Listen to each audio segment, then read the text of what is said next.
Hello mga beautiful people!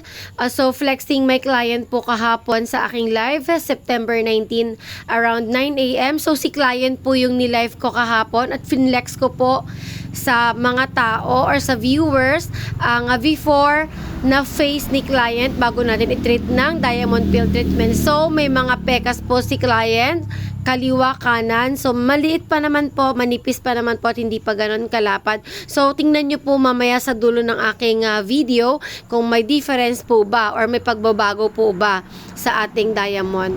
So, ito po yung ating diamond peel treatment. Kanina po, facial massage natin. Nilagyan po natin ng whitening mask. And then, start po tayo ng ating diamond peel. Ayan po yung pekas ni client. So, kinaskas po natin yan no, ng medyo matagal para bumabaw po ang pekas ni client. So, sa field po kasi ang work niya, kaya naiinitan po siya. So, nagkaroon siya ng konting pekas.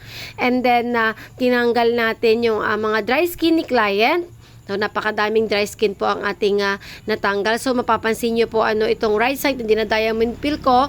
Kumpara nyo dito sa kanyang kaliwa. Diba po? Mas makinis po itong na diamond peel ko na kesa dito sa kaliwang pisngi ni client. So, mga beautiful people, hindi po ako gumagamit ng filter. No filter po ito.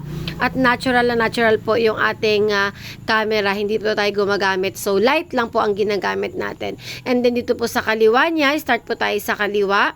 Yung pekas po ni client. So, napaka-konti pa naman. So, kinaskas din po natin ng medyo matagal para mas bumabaw yung pekas ni client. So, magpapaalaga si client sa atin ng at least monthly para po sa kanyang maintenance na diamond peel para mas maglighten pa po ang pekas ni client.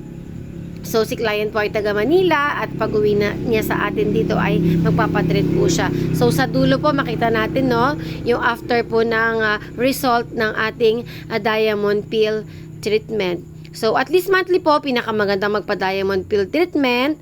And then, after po ng diamond peel, ayan na po. So, may nakita po kayong difference? Diba po? Kuminis, pumuti, nawala yung dry skin.